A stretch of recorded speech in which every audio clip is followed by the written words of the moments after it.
귀한 찬양 감사합니다. 우리가 찬양에서 고백한 가사대로 우리가 그리스도의 피로 말미암아 하나님의 은혜로 말미암아 깨끗게 되었다는 그 사실을 믿고 기쁘고 감사하게 살아갈 수 있는 것이 바로 오늘 우리가 살펴보는 교리의 중요성입니다. 그렇기에 하반기 교리교육의 보편성과 적용이라는 제목으로 하반기 교세연수학교 두 번째 시간을 진행하도록 하겠습니다. 우선 지난 시간에 대한 복습을 조금 생각하면 좋겠는데요. 지난 시간에는 교리를 모르는 시대가 어떠한 두려움을 갖게 되는지에 대해서 우리가 함께 살펴보았습니다. 사람들이 형식적으로 그리고 전통에 맞춘 신앙생활을 해오다가 어떤 일이 생기게 되죠? 흑사병이 돌게 됩니다. 그렇게 자신들이 그동안 해왔던 모든 종교적인 시스템이 그리고 그 형식들이 무너지게 되자 사람들의 마음 가운데는 두려움이 자리하게 되었습니다. 그 두려움은 어떤 두려움이었을까요? 자신의 마음 가운데 확신이 없었기에 교회로부터 공급받고 형식으로부터 공급받고 그리고 조직 내에서 내가 그래도 구원받지 않았을까 하는 이러한 생각들이 단절되기 시작하면서 오는 두려움이었습니다. 그렇게 우리는 생각해 보아야 하죠. 과연 이들의 신앙은 건강했다 말할 수 있는가? 그들의 구원을 의심하자는 것이 아닙니다. 그들이 이러한 외부적 상황으로 인해서 자신의 신앙 내면이 그리고 자신의 구원에 대한 확신이 흔들리기 시작했던 그 교리의 부재에 대해서 우리가 생각해 보아야 하는 것이지요. 그래서 우리는 지난 시간에 교리 교육의 그 필요성과 유익에 대해 함께 살펴보았다면 우리가 지금 이 시간을 통해서는 교리 교육을 배운다라는 것에 우리는 여러 가지 오해가 있다라는 것을 먼저 짚고 넘어가면 좋겠습니다. 어떤 오해가 있을까요? 교리를 공부해야지, 신학을 공부해야지 하게 되면 우리 모두가 갖게 되는 그 한 가지 생각, 열심히 공부해야 돼, 외워야 돼, 이것은 지식적인 내용이야 라고 하는 그 오해가 있다라는 것이죠. 그러나 교리는 단순히 우리의 어떤 신학적이고 신앙적인 지식을 쌓는 것에 그치는 내용이 아닙니다. 그리고 교리에 대해서 우리가 또 한 가지 생각할 때에 성경을 통해 알게 되는 수많은 어떤 내용들을 정리한 어떤 부가적인 자료라고 생각하는 때가 있지만 교리는 그런 것이 아닙니다. 그렇게 이 시간 교리가 무엇인지에 대해서 함께 살펴보려고 합니다. 먼저 교리의 정확한 의미를 파악해야 되겠습니다. 그렇기에 교리가 무엇인가? 교리란 성경의 진리 그 자체를 의미합니다. 이것이 교리이죠. 그래서 교리를 말함은 성경의 진리를 말하는 것이고, 교리는 사람이 정해서 만든 것이 아니라 하나님께서 계시하신 하나님의 뜻이 곧 교리입니다. 이러한 교리의 핵심은 삼위 하나님이십니다. 이것은 신자의 삶을 통해 세상에 드러나게 됩니다. 여기서 우리가 생각해 보아야 할 것이 바로 보편성입니다. 단순히 교리는 어떤 지식적이고 우리가 외워야 되는 지혜적인 측면에 딱 머무는 것이 아니라 이것을 듣고 배운 교리를 알게 된 사람들이 세상에 나아가서 자신들의 삶을 통해 드러내게 되는 보편성을 가지더라라는 것입니다. 그렇기에 이 교리가 교회를 교회답게 하고 성도를 성도답게 하는 것입니다. 우리가 몇 가지 신학의 용어를 정리를 해야 되겠습니다. 방금 살펴본 것처럼 교리는 성경의 진리 그 자체를 의미한다면 교의라는 말이 있습니다. 이 교의란 성경 교리에 대한 교회의 이해와 고백적인 결정이 바로 교의입니다. 성경은 교리를 말하고 교회는 이를 교의로서 공포하는 것입니다. 이후에 신조와 신앙 고백도 있습니다. 신조와 신앙 고백은 교의의 영역에 머물게 되는데, 성경의 교리가 교회를 통해 잘 정리되고 공포된 교회들의 좋은 전통을 우리가 신조라 부르고, 교회 개혁 시기에 개혁 교회의 고백적인 표현들이자 신앙의 공적 선포를 신앙 고백이라고 부릅니다. 그렇게 우리가 교리, 교의, 신조, 신앙 고백이 비슷하게 사용될 때도 있고 동일한 의미로 사용될 때도 있지만 엄밀한 의미에서 살펴볼 때에 이러한 차이가 있다라는 것에 대해 대해서 먼저 짚어보길 원합니다. 그렇게 방금 우리가 들은 이 내용을 이렇게 정리하자면 조금 간단하죠? 성경에 진리가 있다면 그것에 대해서 교회의 해석과 고백적 결정이 이루어지게 되어 나온 것이 바로 교의라는 것입니다. 이러한 교의의 중요성은 기독교회가 믿는 바가 기독교의 교의라는 것입니다. 개인이 믿는 바나 개인의 의견은 교의라고 하지 않습니다.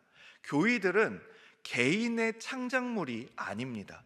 구속받은 공동체인 교회 공동체가 함께 믿는 것이 바로 교의인 것이지요. 두 번째로 기독교회가 공적으로 선언한 것이 기독교 교의입니다.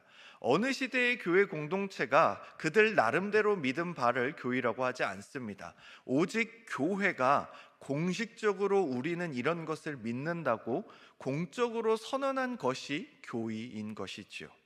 예를 들면 사도신경, 니케아 콘스탄티노플 신경, 칼케돈 신경이 그러합니다. 그렇기에 우리가 주일 예배 가운데 우리는 사도신경을 고백하지만 니케아 콘스탄티노플 신경이나 칼케돈 신경을 고백해도 아무런 문제가 없습니다. 그렇다면 왜 우리는 사도신경만 할까요? 짧기 때문입니다. 이 니케아 콘스탄티노플 신경과 칼케돈 신경은 안 그래도 빡빡하게 차 있는 예배 시간에 이것을 할 경우에 굉장히 우리 예배 시간이 길어지게 되기 때문이죠. 세 번째로 기독교회가 성경에 근거해서 믿는 바가 기독교 교의입니다. 어떤 교회가 공식적으로 자신들이 믿는 바를 선언해도 그것이 성경의 가르침에 부합하지 않는다면 그것은 기독교 교의가 아닌 것이지요. 그렇기에 지금 우리가 살펴본 이 세 가지 내용에 모두 부합하는 것이 바로 기독교 교의입니다. 모든 참된 종교적 교의는 그 내용을 오직 성경에서만 가져오는 것이지요. 그렇다면 우리는 성경만 배워도 되지 않을까라는 생각을 하게 될 수도 있습니다. 교리가 성경의 진리이고 교의가 성경에 근거하여 믿고 선언하는 것이라면 성경으로 충분한 것 아닌가라고 생각할 수 있지요. 그렇기에 먼저 성경과 교리에 대해 생각을 해보아야 합니다. 성경과 이 교의의 기능과 역할에는 차이가 있습니다. 교리가 없다면 생길 수 있는 문제는 이런 것이지요. 하나님이라는 이름은 성경에 많이 등장하기에 알지만 그분의 존재 방식인 삼위일체에 대해서는 우리가 제대로 알 수 없습니다. 예수님은 알지만 기독론적인 요소에 대해서 무지할 수 있고요. 성령님은 알지만 성령의 사역에 대해서는 무지할 수 있는 것이지요. 그렇기에 성경과 이러한 교의가 가지는 차이점은 다음과 같습니다.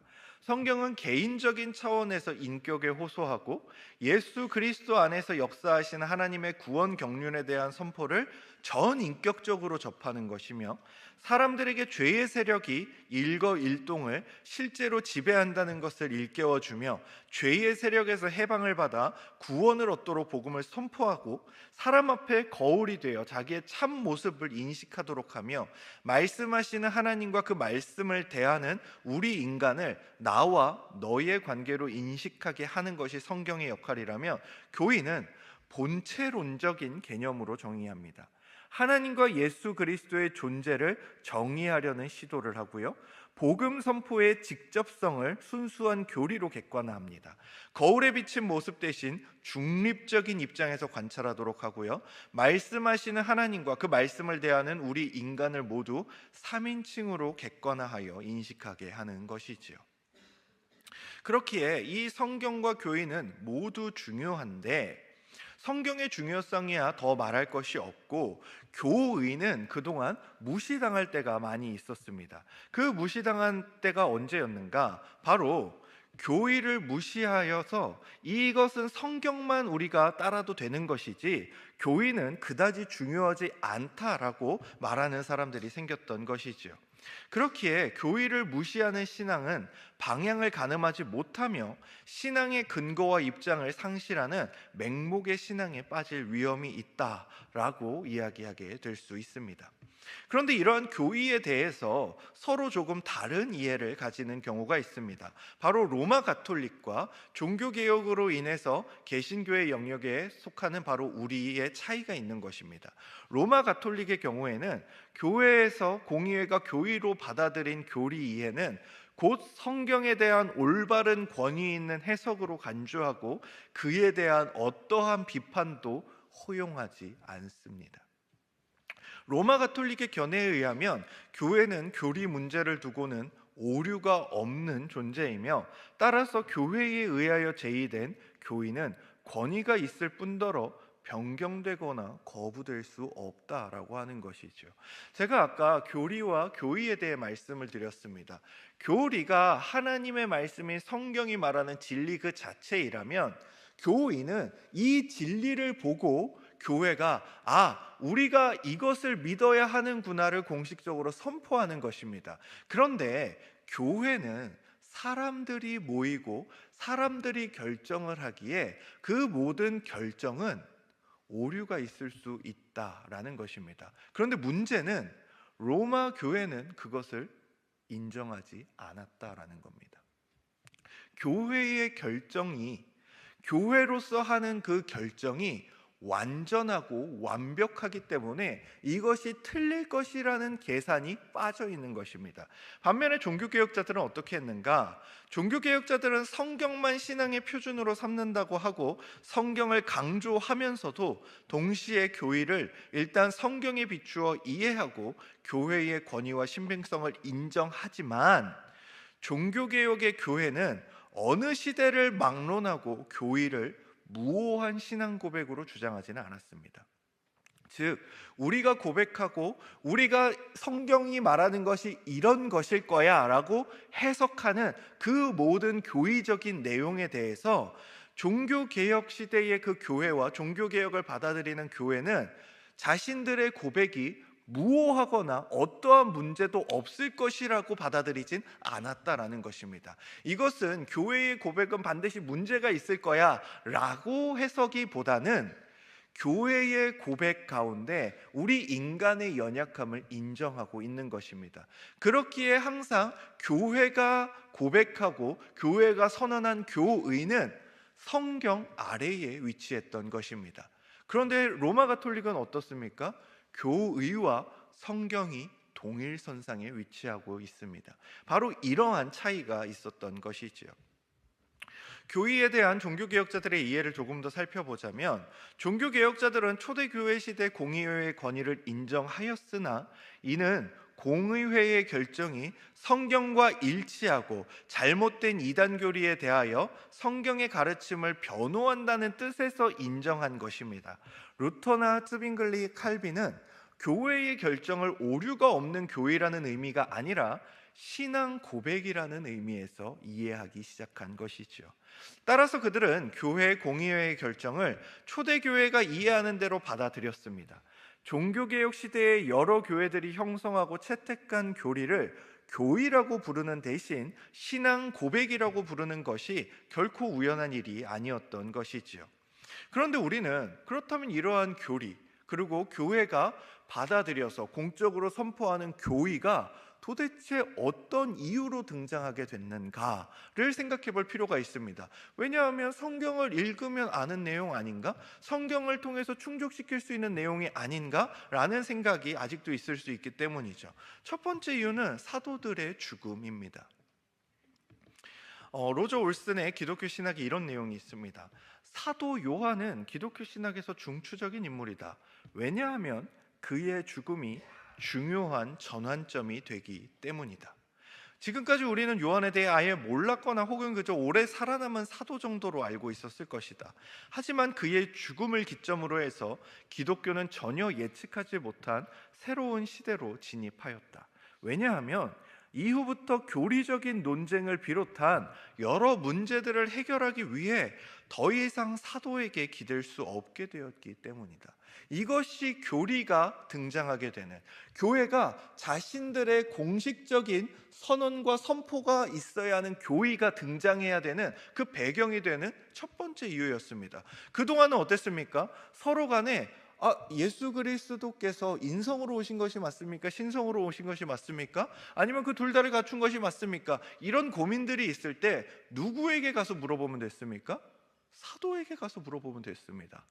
사도 요한, 사도 바울, 사도 베드로에게 가서 물어보고 그들의 답대로 결정하면 될 문제였습니다. 그런데 시간이 지나기 시작합니다.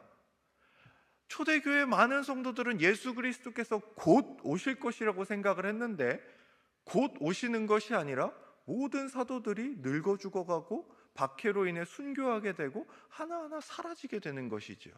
그리고 마지막으로 이 요한 사도가 죽게 되었을 때 걱정을 하게 되는 것이죠. 이제 우리 안에 고민과 우리 안에 해결되지 않는 신학적 내용들에 대해서 이거 우리 어떻게 해결해야 되지? 누구한테 물어봐야 되지? 라는 생각이 들기 시작했던 것입니다.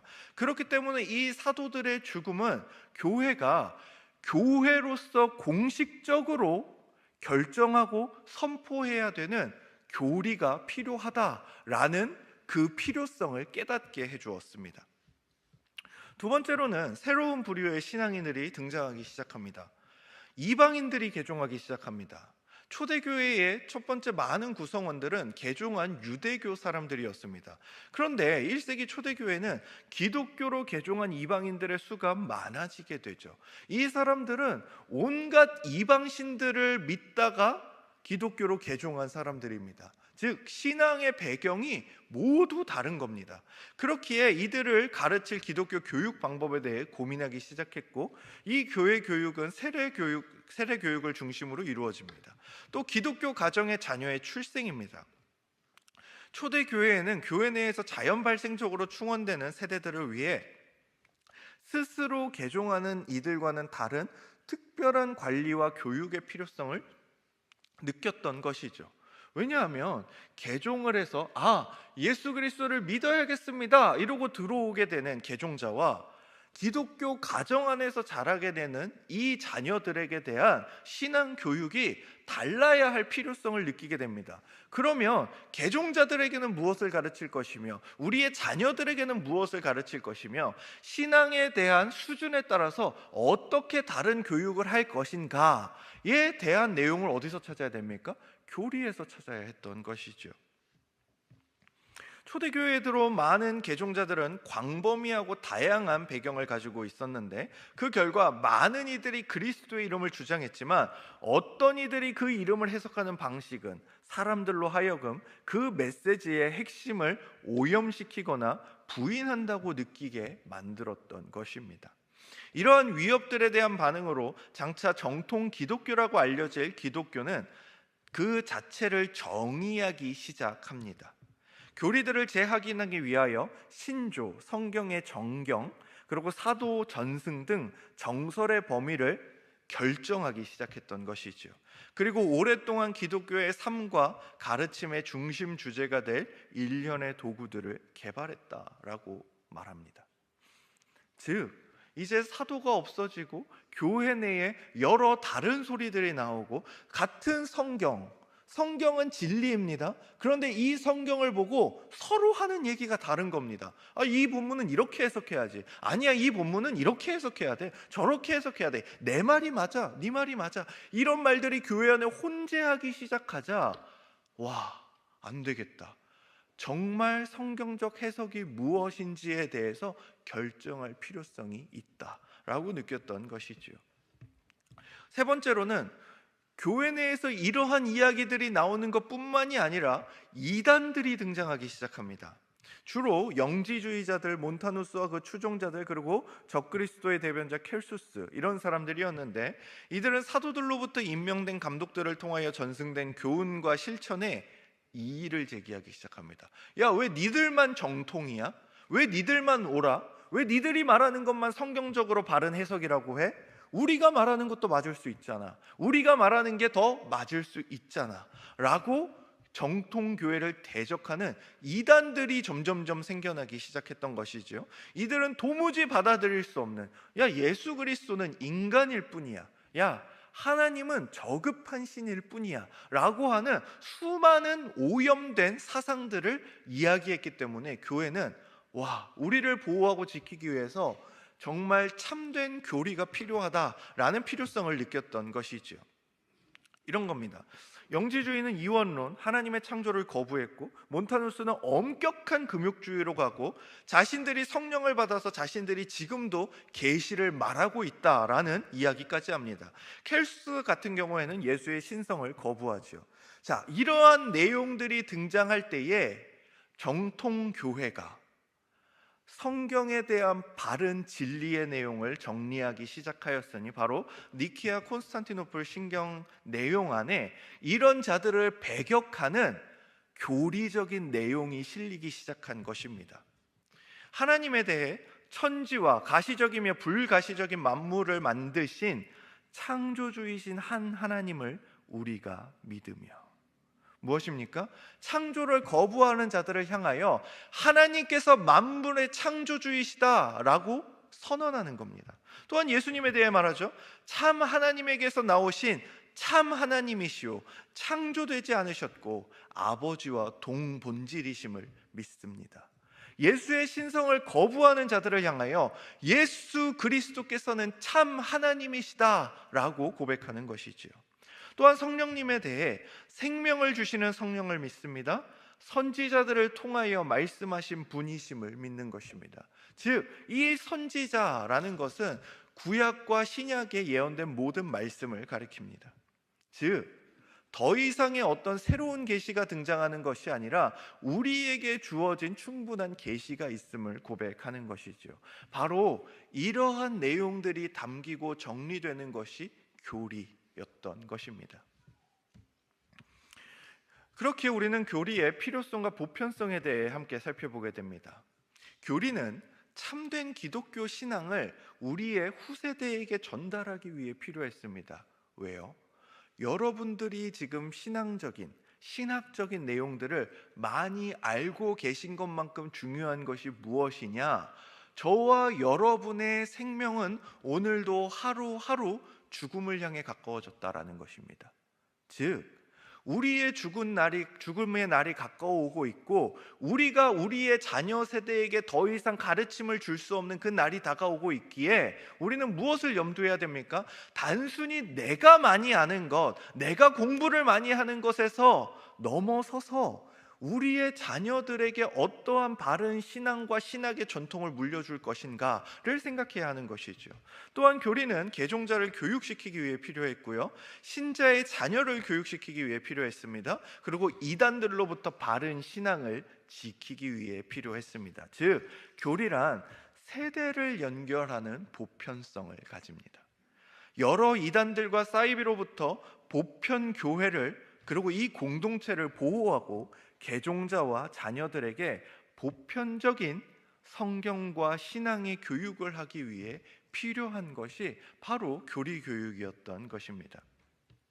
자, 그렇다면 시대별로 이러한 교리 교육이 어떻게 진행되었는가를 우리는 좀 살펴볼 필요성이 있습니다. 왜냐하면 우리에게도 교리 교육을 우리도 배워야 하고 우리의 다음 세대도 배워야 한다면 시대별로 이러한 교리 교육이 어떻게 이루어졌는지 살펴보는 것은 우리에게 매우 중요하기 때문입니다. 먼저 교리 교육이란 무엇인가? 말 그대로 교리를 가르치는 것입니다. 성경의 진리를 성도들에게 가르치는 것이 바로 교리 교육입니다. 교회의 역사를 보면 교리 교육의 내용 중 그 핵심에 기독교의 교의의 상징이라고 할 수 있는 사도신경이 거의 빠지지 않고 등장합니다. 초대교회 교리 교육에는 십계명, 사도신경, 주기도문이 항상 교육의 핵심이 되었는데, 그 중에서도 세례를 준비하는 새 신자들에게는 성경에서 직접 언급한 주기도문과 십계명보다도 초대교회가 작성하고 공포한 문서인 사도신경을 먼저 가르쳤고, 사도신경을 고백하는 자들에게 세례를 주었다는 기록이 남아 있습니다. 초대교회의 교리 교육을 다 살펴보기에는 지금 시간이 너무 부족하기 때문에 제가 간추려서 그 특성에 대해 먼저 살펴보려고 합니다.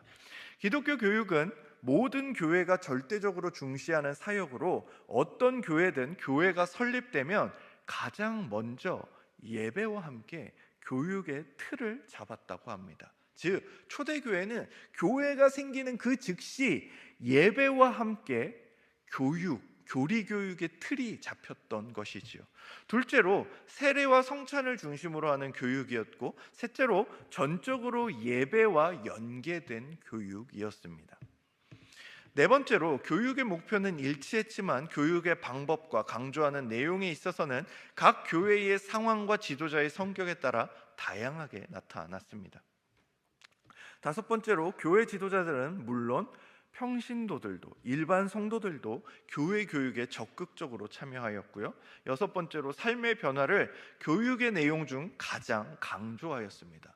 여러분, 이것을 기억하셔야 됩니다. 교리 교육이라는 것이 단순히 우리 열심히 공부하고 열심히 시험 치고 열심히 이거 알아맞추게 하고, 그래서 우리가 얼마나 많은 성경적 지식이 있는지 자랑하는 대로 나아간 것이 아닙니다.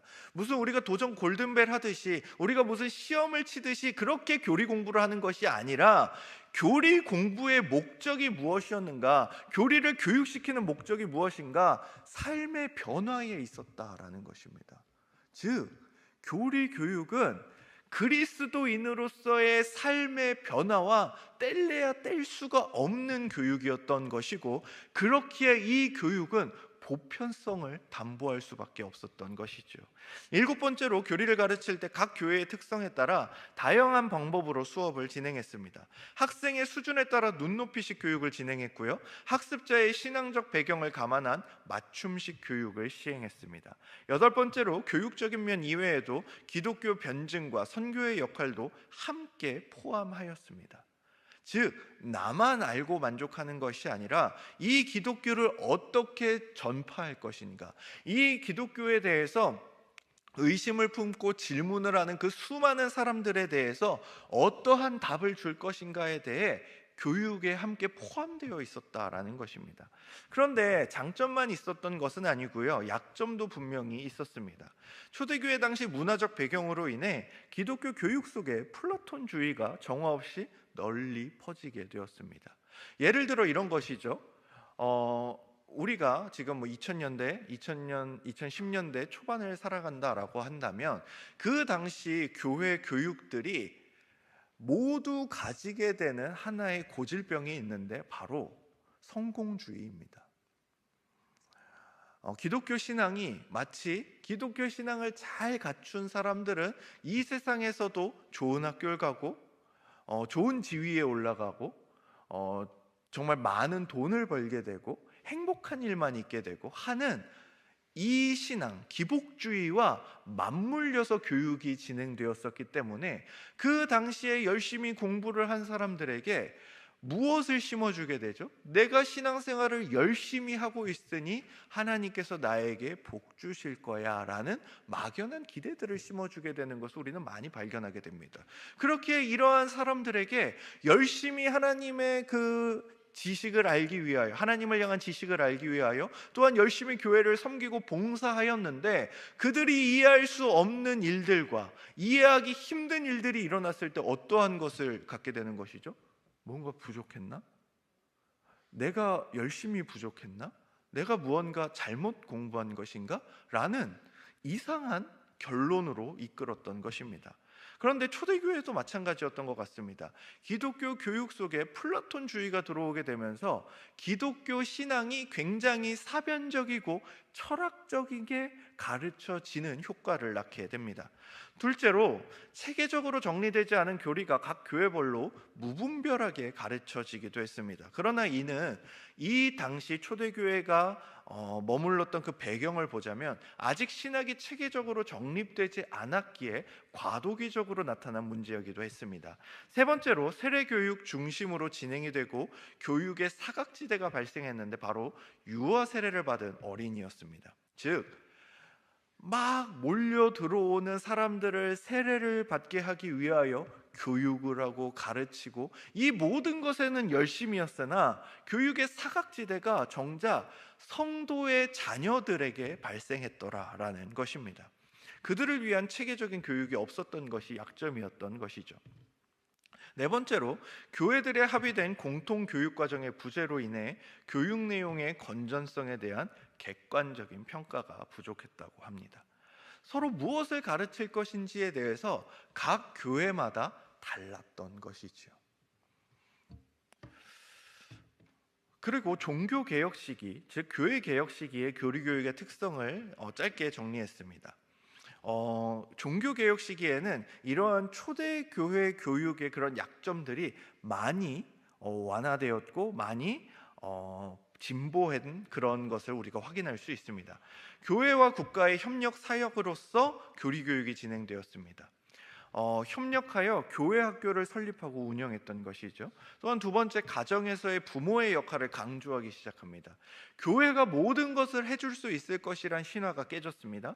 자녀의 신앙과 교리 교육의 책임이 전적으로 부모에게 있음을 강조하기 시작했습니다. 학습 능력에 따른 교육을 시행하기 시작합니다. 어린아이는 틀 안에서 학식을 갖추고 신앙적 지식이 있는 자들에게는 그 지적 호기심을 충족시켜주고 변증하는 방식으로, 또한 문답식 교육이 성행했죠. 문답식 교육의 효과 및 부모가 자녀에게 효과적으로 지도할 수 있도록 교육을 구성했던 것입니다. 또한 아까 없었던 공통의 구조가 생겼습니다. 십계명, 사도신경, 주기도문이 포함된 교리 교육서들이 많이 쏟아져 나오기 시작했죠. 사회 개혁에 대한 부분도 마찬가지입니다. 기독교의 진리가 성도들을 통해 교회뿐 아니라 사회에서도 실현되기를 기대했습니다. 기독교의 진리를 바로 세우기 위해서 가르쳤는데 세상과 이단의 왜곡된 가르침에 맞설 힘을 키워 주었지요. 그렇기에 그 교회 개혁 시기에 이렇게 다양한 교리 문답들이 등장하게 됩니다. 마르틴 루터의 대소 교리 문답이 있고요, 하이델베르크 교리 문답이 있습니다. 또한 웨스트민스터 소요리 문답과 대요리 문답이 있는 것이죠. 이러한 문답의 특징들은 문답식으로 묻고 답하는 형식으로 구성되었다라는 것이고, 이것은 우리가 지난 시간에 살펴보았던 것처럼 가장 핫하고 가장 효율적이라고 생각되는 교육의 방식이었습니다. 또한 수준별로 구성되어 있죠. 어떻게요? 소요리 문답은 어린 아이들을 가르치는 용도로, 대요리 문답은 청장년들을 가르치는 용도로, 또한 공통의 구조가 같이 들어가 있습니다. 십계명, 사도신경, 이 모든 부분들을 함께 가르치는 내용들이 들어가 있죠. 또한 가정에서 사용할 수 있도록 구성되었습니다. 그리고 이 내용들을 통해 바른 신학과 교리를 배울 수 있도록 구성이 되었던 것이지요. 자, 그렇다면 우린 여기서 한번 생각해 보아야 하죠. 종교개혁 시기, 지금으로부터 500년 전에 종교개혁자들과 그 시대를 살아갔던 수많은 믿음의 가정들이 자신들의 가정과 자신들의 다음 세대를 위해 이것들을 가르치기 위해 끊임없이 노력을 했다면, 그럼 우리는 지금 어떤 노력을 하고 있는가를 살펴보아야겠습니다. 우리에게 지금 이 대소교리문답, 요리문답, 이 모든 것들이 없어지고 전해지지 않는 것이 아닙니다. 그러나 우리는 여전히 이것에 무지하고요, 이것들보다도 조금 더 쉽게 아이들의 수준에 맞춘 교육서들이 분명히 나와 있음에도 우리는 그 교육서들이 무엇이 있는지 전혀 알지 못한 것은 아닙니까? 그렇게 우리는 교회사를 통해 교훈을 얻어야겠습니다. 교회의 역사와 신앙의 선배들은 우리에게 무엇을 가르쳐주고 있을까요? 먼저 마르틴 루터의 소교리문답과 대교리문답의 서문을 제가 좀 가져왔습니다. 우리가 생각했던 것과 굉장히 다른 이미지와 다른 말을 하는 루터를 보게 되는데요. 여러분, 제가 쓴 말이 아닙니다. 루터의 말이니까 오해하지 말고 들어주시면 좋겠습니다. 루터가 소교리문답 서문에 이렇게 써놨습니다. 우매한 인간들은 복음을 너무 우습게 합니다. 우리는 지금 심각할 정도로 태만하고 게으릅니다. 우리 가운데 끔찍한 전염병이 돌고 있습니다. 그 전염병이 무엇인가? 태만하게 살아도 별 문제 없다고 하는 병입니다. 그 때문에 많은 사람들이 교리문답을 그저 보잘것없는 가르침으로 치부합니다. 책을 찾아 다시 꼼꼼히 읽는 것을 창피한 짓으로 여길 정도입니다. 강도가 더 세집니다. 게으른 뚱땡이 목사와 뚱뚱한 목사님들이 많았나 봅니다. 거만한 성도들이여, 제발 부탁합니다. 스스로를 돌이켜 보십시오. 당신들이 믿고 생각하는 것과 달리 당신들의 지식 수준은 바닥입니다. 혹시 이전에 잘 알고 있었을지라도 이건 내가 이미 통달한 거야, 이거 다 아는 거야 라고 생각하지 마십시오. 당신 생각에 교리문답서를 다 알고 식은 죽 먹기처럼 쉽게 보여도 사실 평생 배워도 그렇게 될 수 없으며, 매일 읽고 숙고하고 함께 말할 때마다 거기서 새롭게 배울 것과 열매들을 계속 발견하게 될 것입니다. 교육의 반복성에 대해서 이야기하고 있죠. 매일 읽고 배워야 할 교리문답을 가볍게 여기는 자들이 있습니다. 이 얼마나 짜증나게 건방진 성도들이란 말입니까? 우리랑 시대가 달랐던 모양입니다. 이러한 말을 거침없이 쏟아내고 있습니다. 그리고 그들의 그 배우지 않는 태도에 대해서 무엇이라고 말하는가? 그들은 자기가 하나님인 줄 착각하고 있습니다. 스스로 하나님이 되어 버렸으니 더 이상 배울 것도 없고 교리를 매일 연구할 필요도 없고 그런 것쯤은 부끄러워할 필요도 없는 것 같습니다. 즉, 교리 교육을 날마다 배우지 않는 그 마음과 그 성도의 태도에 대해서 무엇이라고 말하는가? 네가 하나님이냐? 즉, 하나님이 아니라면 우리는 매일같이 성경의 진리인 교리를 배우기에 힘써야 된다라는 것입니다. 단순히 교리교육 스터디반 한번 들었다고 끝나는 것이 아니라 이 교육은 매일매일 하나님께서 우리를 부르시는 그날까지 지속되고 반복되어야 한다라는 것입니다. 대교리문답 서문에서는 이렇게 말합니다. 굉장히 극단적입니다. 교리를 배우지 않는 사람이 있으면 당신은 그리스도를 부인하는 사람이니 그리스도인이라 할 수 없다고 말해 주십시오. 그런 사람이라면 성찬받을 자격도 없고 유아 세례 때 아이의 후견인이 되어서도 안 됩니다. 그리스도 안에 있는 자유를 티끌만큼도 누릴 수 없으니 차라리 교황과 그 무리들에게 보내는 편이 낫습니다. 마귀가 그들을 인도할 것입니다. 배우지 않으려는 사람이 가정과 일터에 있다면 부모와 주인은 이런 자에게 물 한 잔도 주지 말아야 하며, 군주라면 그런 버릇없는 놈들은 영지에서 쫓아버리는 게 낫다고 말해주어야 합니다 라고 말합니다. 여러분, 왜 이렇게까지 극단적이고 강한 어조로 루터가 말하고 있는 것일까요? 그들에게 있어서 바른 교리란 생명을 걸었던 순간이기 때문입니다. 그들은 이 교리를 지키기 위해서 자신들의 생명을 걸었습니다. 즉, 오직 믿음으로 말미암아 의롭다 칭함을 받는다라는 이 교리가 우리에게는 그저 익숙하고 그치 믿음으로 구원받는 거지 라고 생각하는 정도가 아니라, 그들은 그 교리 안에서 위로를 얻었고 그 교리로 말미암아 자신들의 생명을 걸어도 아깝지 않을 만큼 만족을 누렸던 것입니다.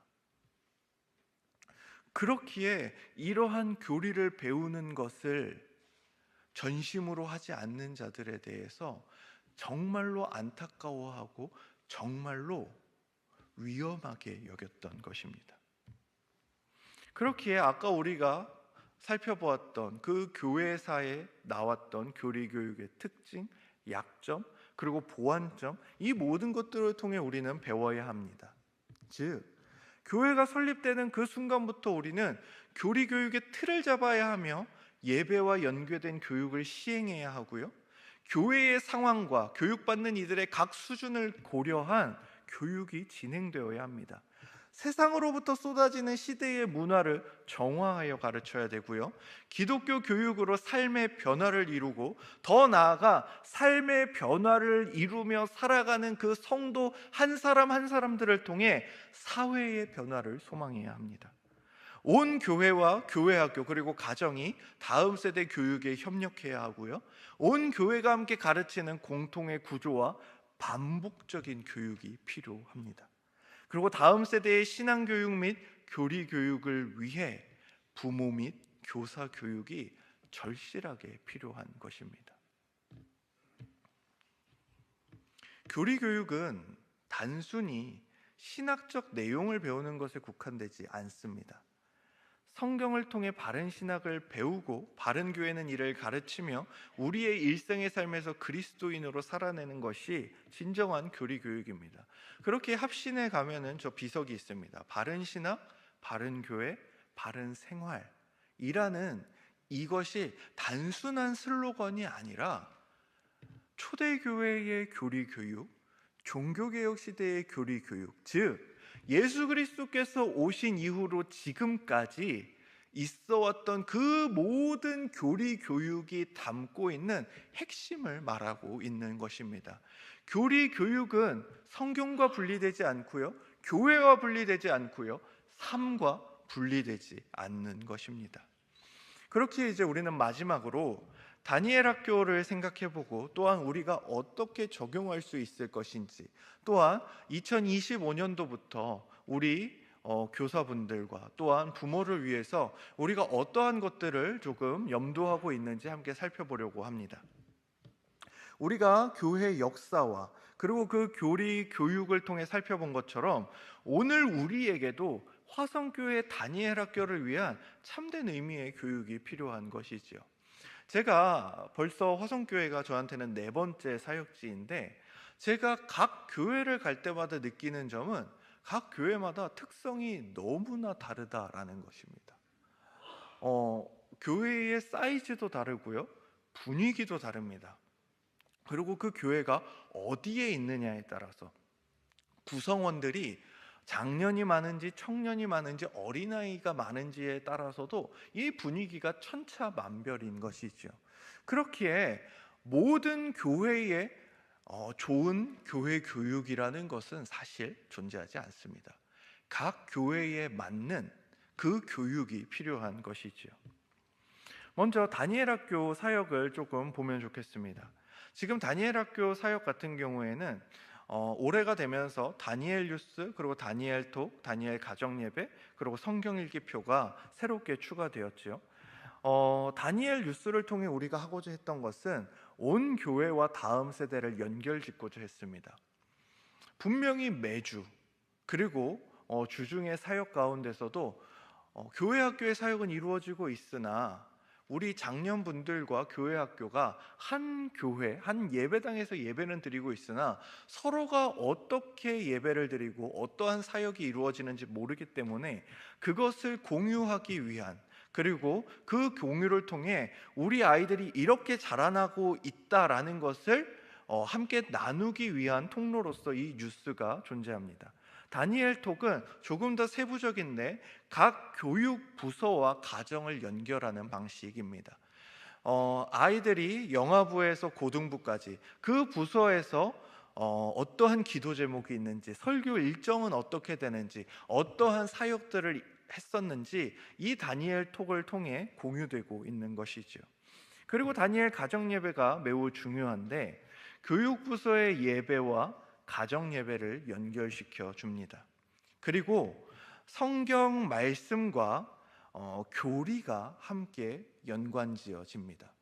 성경 본문 말씀과 그 본문 말씀에 대한 해석이 등장하고 그 본문 말씀과 연관되는 요리문답이라든지 아니면 웨스트민스터 신앙고백의 내용이라든지 이러한 교리적인 내용들이 옆에 함께 추가로 같이 들어가 있습니다. 또한 삶의 적용을 생각해 보는 부분까지 함께 합쳐서 나가고 있습니다. 이를 통해 교육이, 즉 교회 교육이 가정의 신앙 교육과 연관이 되고 또한 각 모든 부서의 교육이 어떻게 이루어지는지를 온 교회가 함께 살펴보는 것을 의도했던 것이죠. 또한 일빛기도회를 통해서 다음 세대를 위해 기도하는 그 기도 모임이 있고요, 다음 세대를 향한 말씀의 선포가 이루어집니다. 또한 오늘처럼 교사 연수학교를 통해 교사 및 부모 교육을 진행합니다. 기독교 교육의 핵심을 나누고요, 교육의 방향성을 제시하지요. 또한 성경 읽기를 통해 다니엘 학교에서 어떠한 부분들을 함께 읽어나가고자 하는지, 그리고 이 성경 읽기를 통해 3년이 지나면 아이들이 성경 일독을 할 수 있도록 그렇게 구성을 해두었습니다. 다니엘 학교 기도 제목을 공유하는 것도 마찬가지이지요. 그리고 이 모든 것에 어떻게 보면 핵심으로서 온 세대의 연합 예배가 진행되고 있습니다. 온 교회와 다음 세대를 연결하는 많은 통로들을 마련하고 있는 것이지요. 그런데 저에게 의문이 하나 생겼습니다. 다양한 교육부서 사역에도 불구하고 사역의 영향과 효과가 미흡하게 느껴졌던 것이지요. 그래서 도대체 왜 수많은 사역들을 함에도 불구하고, 심지어 다른 교회들에서 하지 않는 사역들, 다른 교회들에서 하는 사역들 중에 의미가 있다고 생각되는 것들을 우리에 맞게 편성하여 진행하는 이 사역들이 왜 이렇게 미흡하게 느껴질까? 왜 어떤 효과가 없는 것처럼 느껴질까를 고민해 보았습니다. 바로 정기적이고 체계적인 교육의 부재입니다. 그리고 교사 및 부모의 기독교 교육 역량 강화를 위한 교육이 부재하다라는 결론에 이르렀습니다. 그렇기에 교회 학교와 가정의 신앙 가정의 기독교 교육 역량 강화를 위한 체계적인 교사 및 부모 교육이 필요하다라는 생각이 들었습니다. 먼저 제가 이제 청년 사역을 지금 3년 정도 하게 되었는데, 청년부 같은 경우에는 이제 이 사이클이 조금 생겼기에 여러분에게 조금 소개하고자 합니다. 매주 정기적이고 체계적인 교육 시스템이 이제는 어느 정도 자리를 잡은 것 같습니다. 그렇기에 주일날은 서로 자신들끼리 작은 교제를 하는 시간을 갖고요. 월요일에는 줌 기도회가 오후 11시에 열립니다. 그래서 온라인 기도회로서 청년들이 참여하게 되고요. 수요일에는 오프라인 기도회가 저녁 6시 그리고 저녁 8시 반에 진행이 됩니다. 목요일에는 청년 2부 임원 스터디가 온라인으로 밤 9시에 진행이 됐고요. 금요일에는 청년 1부 임원 스터디가 교회에서 오프라인으로 진행되었습니다. 토요일에는 교리 심화반 소수정예로 10시 반에, 그리고 청년 기도회가 12시에, 그리고 교리반이 12시 40분부터, 목자 스터디가 2시부터 이렇게 진행이 되었습니다. 즉 리더십에 대한 정기 교육이 있었고, 모든 청년을 위한 정기 교육도 있었고, 그리고 청년들을 위한 세미나와 포럼, 일회성 교육도 있었고요.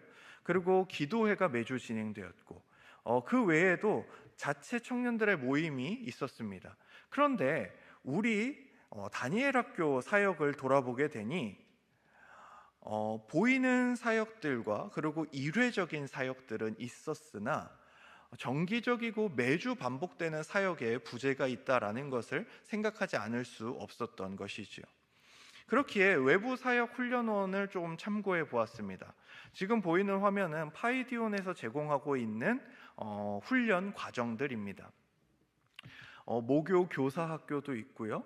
그리고 가정과 교리, 그리고 평신도 주일학교 지도자 세미나도 있고요. 신입 교사를 위한 훈련들도 있습니다.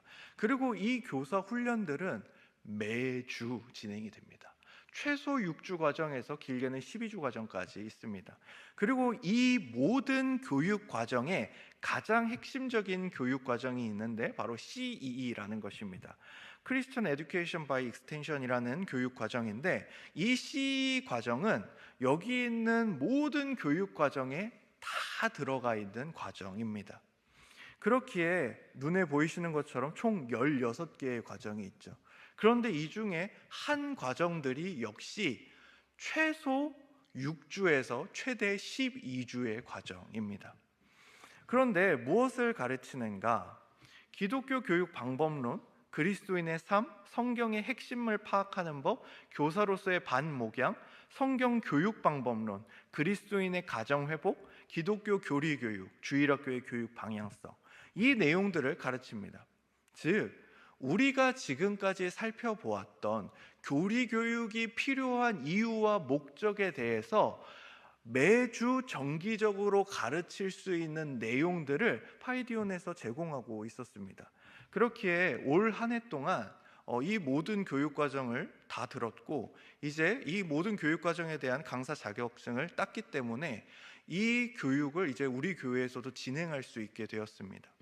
그렇기에 체계적이고 지속적인 교사 및 부모 교육, 그리고 성경이 말하는 바른 교리가 교사 사역과 부모의 삶을 통하여 선한 영향력을 끼칠 수 있는 교육이 이제 우리 교회에 필요하다는 생각이 많이 듭니다.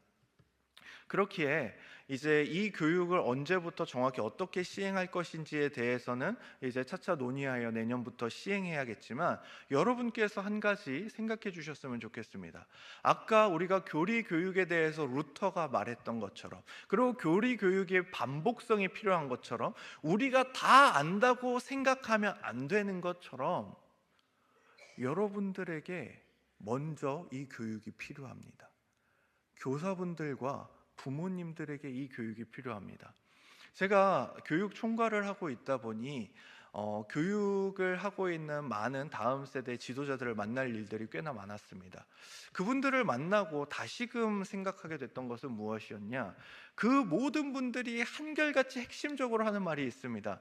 다음 세대를 살리기 위해서는 다음 세대에게 가장 큰 영향을 줄 수 있는 교사와 부모가 살아나야 한다 였습니다.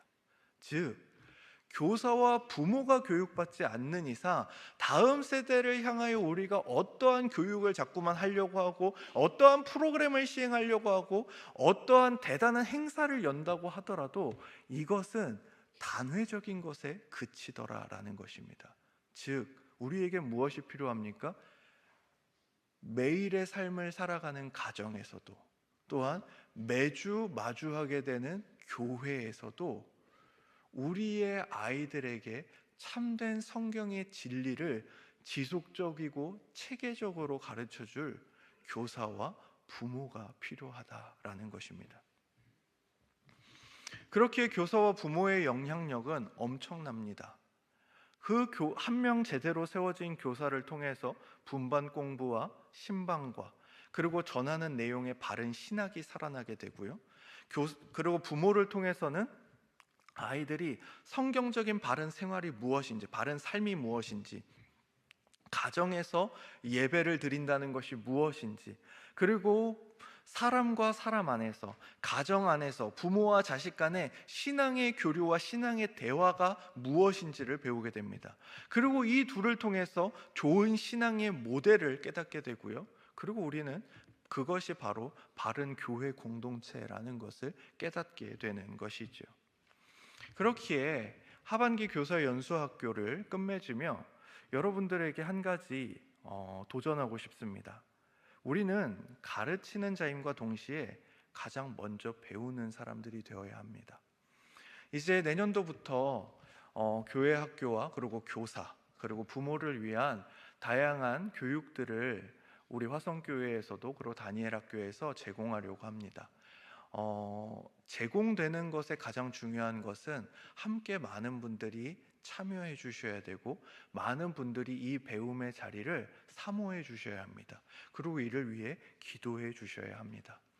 그렇게 바르게 세워지는 교사와 그리고 부모를 통해서 우리의 다음 세대가 더 아름답게, 그리고 더 튼튼하게 세워질 것입니다.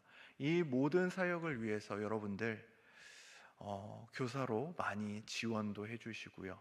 또한 지금 12월만 돼봐라, 내가 교사 내려놓고 좀 쉬어보겠다 라고 마음가짐을 가지셨던 분들, 그 마음을 잠시 풀어주시고, 다시금 여러분들을 통해 하나님께서 어떤 놀라운 계획을 가지고 계신지, 또 어떤 놀라운 일들을 행하실지 기대해 주시면서 우리 내년도 우리 다니엘 학교 교사와 부모를 위해 함께 기도하고, 또한 그 자리에 세워지는 우리 모두가 되기를 소망합니다. 제가 기도하겠습니다. 하나님 아버지, 은혜와 사랑을 감사드립니다. 우리에게 교사 연수학교 시간을 허락하여 주시고, 이 시간을 통하여 참된 교리 교육이 얼마나 위대하고 아름다운 영향을 끼치는지 살펴보게 해주시니 감사를 드립니다. 주님, 맞습니다.